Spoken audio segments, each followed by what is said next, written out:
मैं PBS super speciality hospital Varanasi से professor PV Singh आज आप लोगों को पेशाब की थैली होने वाले कैंसर के बारे में बताना चाहता हूँ। हमारी life style, smoking, tobacco chewing, pollution, chemicals, इन सब का रिजल्ट है पेशाब की थैली में कैंसर बड़ा कॉमन होता जा रहा है। पेशाब की थैली में कैंसर होने पे सबसे पहला लक्षण जो होता है, पेशेंट को बिना किसी तकलीफ के पेशाब से खून आना लगता है। ये खून अपने आप बंद भी हो जाता है और सबसे बड़ी गलती यही होती है। एक चीज़ जानिए, अगर एक बार भी खून आया है तो आपको जानना जरूरी है कि ये खून आया क्यों। हमारे पास बहुत से ऐसे मरीज हैं, एडवांस ब्लैडर कैंसर लेके आए हैं। जब हमने उससे पूछा, इसके पहले आपको कभी खून नहीं आया था? साहब 6 महीने पहले आया था लेकिन बिल्कुल ठीक हो गया सर, उसके बाद तो कोई समस्या थी नहीं। एक बार भी खून आने का कारण आपको जानना बहुत जरूरी है। खून आया था, पथरी थी, ट्यूमर था, किडनी में कैंसर था, बहुत से कारण है खून आने के। इसके अलावा कभी कभी इतना ज़्यादा ब्लीडिंग हो जाती है, खून के थक्के निकलने लगते हैं, पेशाब रुक जाती है, बार बार पेशाब लगती है। लेकिन एक बार भी खून आने का मतलब ये है कि आपको जांच करना जरूरी है, कहीं ये ब्लैडर कैंसर तो नहीं। जैसा मैं आपको बता रहा था कि ब्लैडर कैंसर में पेशाब से खून आता है, लेकिन ये खून होता है इंटरमिटेंट, पेनलेस, हेमिचूरिया बोलते हैं हम लोग। ये कई बार होगा, बार बार होगा, लेकिन कभी कभी ऐसा भी हो सकता है कि खून आए ही ना। इसका मतलब ये नहीं हुआ कि आप ठीक हो गए। आपको जानना बहुत जरूरी है। और जब ब्लैडर कैंसर होता है पेशाब की थैली में, तो वो ऐसा दिखाई पड़ता है। ये देखिए, ये पेशाब की थैली में कैंसर है। ये पेशाब की थैली में निकलने वाला एक ट्यूमर है जो पेशाब की थैली में है। और यही ट्यूमर अगर इग्नोर हो गया, धीरे धीरे ये बढ़ के पेशाब की थैली की पूरी दीवार को इन्वॉल्व कर लेता है, दीवार के बाहर चला जाता है। इसीलिए ब्लैडर कैंसर को हम दो तरह से बोलते हैं। एक होते हैं नॉन इन्वेजिव या सुपरफिशियल ट्यूमर, जहाँ पर कि ट्यूमर, ये जो ट्यूमर है, ये खाली पेशाब की थैली में म्यूकोजा से निकला हुआ है, बहुत ज़्यादा डीप नहीं गया हुआ है। लेकिन अगर यही ट्यूमर डीप चला गया तब उसको हम लोग बोलते हैं इन्वेजिव कार्सिनोमा। और इन दोनों स्टेज में ट्रीटमेंट अलग अलग है। जब भी पेशाब में खून आता है, आप किसी अच्छे यूरोलॉजिस्ट से मिलिए। सबसे पहले वो आपको एग्जामिन करेगा। एग्जामिन करने में कोई ऐसा कारण जो एग्जामिनेशन में मिल जाए, जैसे किडनी में कैंसर है तो पेट में बड़ा सा ट्यूमर मिलेगा, तो वो पूरा एग्जामिन करेगा। उसके बाद एक सिंपल टेस्ट, अल्ट्रासाउंड एब्डोमेन का। अल्ट्रासाउंड एब्डोमेन आपकी किडनी के बारे में बता देता है, पेशाब की थैली में कोई ट्यूमर है वो बता देता है, और सिंपल टेस्ट से पता चल जाता है कि पेशाब की थैली में एक ट्यूमर है कि नहीं है, वो क्लॉट है या ट्यूमर है, ये सिंपल अल्ट्रासाउंड से पता चल जाता है। लेकिन मेन डायग्नोसिस जो होती है वो दूरबीन से जांच से होती है। तो एक बार अगर ब्लैडर में कैंसर का, ट्यूमर का एविडेंस मिल गया अल्ट्रासाउंड में, तब आपको तुरंत उस ट्यूमर को निकलवाना है। उसके लिए डॉक्टर आपसे टेस्ट कराएंगे और आपको ऑपरेशन के लिए तैयार करेंगे। सबसे पहले हमें निकालना पड़ता है कि उस ट्यूमर को हमको निकालना है, जो दूरबीन विधि से निकाला जाता है। और उस ट्यूमर से पता चलता है कि ट्यूमर किस टाइप का है, क्योंकि ब्लड में कैंसर 3 तरह के होते हैं। सबसे कॉमन ट्रांजिस्टर सेल कार्सिनोमा हम लोग बोलते हैं, जो सबसे कॉमन है। दूसरी वैरायटीज भी हैं, स्क्वेमस सेल कार्सिनोमा, एडेनोकार्सिनोमा। तो जब ट्यूमर निकलता है तो सबसे पहले बता देता है कि ट्यूमर किस टाइप का है। दूसरा वो बताता है कि इसका ग्रेड क्या है। अगर लो ग्रेड ट्यूमर है तो बहुत ज़्यादा एग्रेसिव नहीं है, लेकिन हाई ग्रेड ट्यूमर है तो बहुत जल्दी फैलने वाला ट्यूमर है, उससे ये भी पता चलता है। तीसरा, हम ट्यूमर का जड़, पूरा ब्लैडर की दीवार को तो नहीं निकाल पाते हैं, लेकिन हम आधी दीवार निकाल लेते हैं ये देखने के लिए कि जो उसकी जड़ें हैं वो अंदर गई हुई हैं या जड़ें फ्री हैं। ये 3 इंफॉर्मेशन से हम पेशेंट का पहला स्टेज में ऑपरेशन करते हैं। अगला ट्रीटमेंट डिपेंड करता है उसके ऊपर।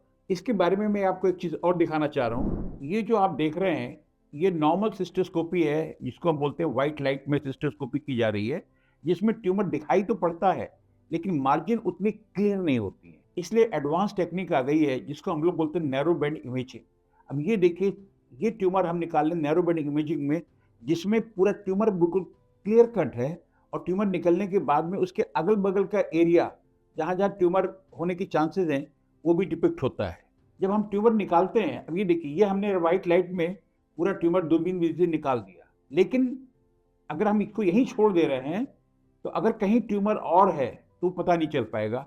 लेकिन जब हम नैरो बैंड इमेजिंग में करते हैं तो हमें देख रहे हैं ये एरिया, ये सस्पिशियस एरिया है जिसको हम दोबारा निकालेंगे। इसीलिए हमारे यहाँ पर ब्लैडर ट्यूमर का इलाज नैरो बेंडिंग इमेजिंग में सबसे एडवांस टेक्निक से होता है, जिससे कहीं भी कैंसर छूटे ना, पूरा कैंसर निकलना बहुत जरूरी है। तो जैसा मैं आपको बता रहा था, सबसे पहले इस ट्यूमर को नैरो बेंडिंग इमेजिंग में हमें TURBT बोलते हैं हम लोग, ट्यूमर को निकालना है। इस ट्यूमर को निकालने के बाद में डिसाइड होता है कि हमें आगे क्या ट्रीटमेंट देना है। जैसे अगर ये ट्यूमर लो ग्रेड है, ट्यूमर की जड़ें अंदर नहीं गई हुई हैं, ऐसे कंडीशन में जो हमने ऑपरेशन किया है वही सफिशिएंट है और आपको 3-3 महीने पे दूरबीन से जांच कराना है कि दोबारा ट्यूमर ना हो। लेकिन ट्यूमर अगर हाई ग्रेड है लेकिन जड़ें फ्री हैं, तो इसका मतलब ये हुआ कि ये ट्यूमर दोबारा हो सकता है। तो इसके लिए हमें दोबारा बुलाना पड़ता है और हर हफ्ते में एक दवा पेशाब की थैली में डालनी पड़ती है, जिसको हम लोग BCG बोलते हैं। ये BCG हम लोग 50 ml सलाइन में मिला के ब्लैडर में डालते हैं और मशीन से कहते हैं कि आप इसको आधा घंटा पौन घंटा अपने पेशाब की थैली को रोके रहिए, फिर पेशाब कीजिए। ये हमें 6 हफ्ते तक करना पड़ता है और इसकी मेंटेनेंस डोज 3-3 महीने में देनी पड़ती है। इसका काम ये है कि जो हाई ग्रेड ट्यूमर था ये दोबारा ट्यूमर को होने नहीं देगा, कोशिश करेगा रोकने की। लेकिन 3-3 महीने पे पहली साल में जांच कराना बहुत ही जरूरी होता है क्योंकि ट्यूमर कभी भी दोबारा हो सकता है, कारण हम नहीं जानते ट्यूमर आया कहाँ से। लेकिन अगर ट्यूमर की जड़ें गहरी गई हुई हैं, अगर ट्यूमर की जड़ें मसल इन्वॉल्व कर ली हैं, हम ब्लैडर ऐसी कंडीशन में हम बोलते हैं इन्वेजिव ब्लैडर कार्सिनोमा। और जब इन्वेजिव ब्लैडर कार्सिनोमा होता है उस कंडीशन में हमें पूरे ब्लैडर को निकालना पड़ता है। फिर हमारे पास कोई ऑप्शन नहीं है, तो पूरी पेशाब की थैली को निकालना पड़ता है। ये मैं आपको दिखा रहा हूँ। अब इस मरीज का जड़ें दीवार के अंदर गई हुई थी, हमें पूरी पेशाब की थैली को निकालना पड़ रहा है। जब ये पूरी पेशाब की थैली निकलेगी, आप देख रहे हैं पूरी पेशाब की थैली निकल चुकी है। अभी आपने देखा पेशाब की थैली निकल चुकी है। अगर ये पेशाब की थैली निकल गई, यही एक ऐसा ऑपरेशन है जहाँ हमें दोबारा पेशाब करने का तरीका बनाना पड़ेगा, क्योंकि मरीज की दोनों किडनी है, दोनों किडनी से नली आ रही जिससे पेशाब बनती है। वो पेशाब की थैली में इकट्ठा होती थी, हम पेशाब करते थे, लेकिन यहाँ तो पेशाब की थैली निकल चुकी होती है। ऐसी कंडीशन में हमें यूरिन का रास्ता बनाना पड़ता है, जिसको हम बोलते हैं यूरिनरी डाइवर्शन। सबसे कॉमन तरीका जो होता है वो होता है इलियल कंडुइट। इस कंडुइट में क्या होता है कि हम आंत का एक टुकड़ा लेते हैं, उस आंत के टुकड़े में गुर्दे से आने वाली दोनों नली को जोड़ देते हैं, जिससे सारी पेशाब इसी आंत के टुकड़े में जाती है। इस आंत के टुकड़े को हम पेट के रास्ते से बाहर निकालते हैं और इस बाहर से पेशाब यहीं से गिरती रहेगी और यहाँ पे हमें थैली लगाना पड़ता है। आजकल 90% लोग, कहीं भी आप जाएंगे, चाहे रोबोट करा रहे हैं चाहे निकाल रहे हैं, 90% लोग पेशाब की थैली का रास्ता यही बदलते हैं। इसको हम लोग बोल देते हैं इलियल कंडुइट। 40 सालों तक ब्लैडर निकालने के बाद में पेशाब के रास्ते बदलने का यही सबसे कॉमन तरीका था, जिसको हम लोग बोलते हैं इलियल कंडुइट। लेकिन हर मनुष्य चाहता है कि जैसा उसका पहले था वैसा ही ऑपरेशन के बाद में भी हालत होनी चाहिए। मतलब अगर पेशाब की थैली बन सके और पेशेंट अपने रास्ते से पेशाब कर सके, उससे अच्छा तो कुछ भी नहीं है। सबसे पहले 1989 में अमेरिका में हॉटमैन ने ब्लैडर बनाया आंत से। उसके 8 केसेस पब्लिश हुए और 8 केस पब्लिश करने के बाद में मैंने बनारस हिंदू यूनिवर्सिटी में 90 में कहीं देखा तो था नहीं, पूरी इंडिया में ब्लैडर बनता नहीं था, लेकिन उस आर्टिकल को इमेजिन करके हम लोगों ने सबसे पहले 1990 में ब्लैडर बनाना शुरू किया। और अब मैं आपको दिखाना चाहता हूँ कैसे ब्लैडर बनता है। ये मैं आपको दिखा रहा हूँ कैसे ब्लैडर बनाया जाता है। आज मेरे पास मरीजों का 30 साल का फॉलोअप हो चुका है, जिसमें मरीज आज भी नॉर्मल जिंदगी बिता रहे हैं। ये हम एक आंत का टुकड़ा निकालते हैं। ये आंत के टुकड़े को 70 सेंटीमीटर का टुकड़ा आंत का निकाला जाता है, जिससे पूरा ब्लैडर बनाया जाता है।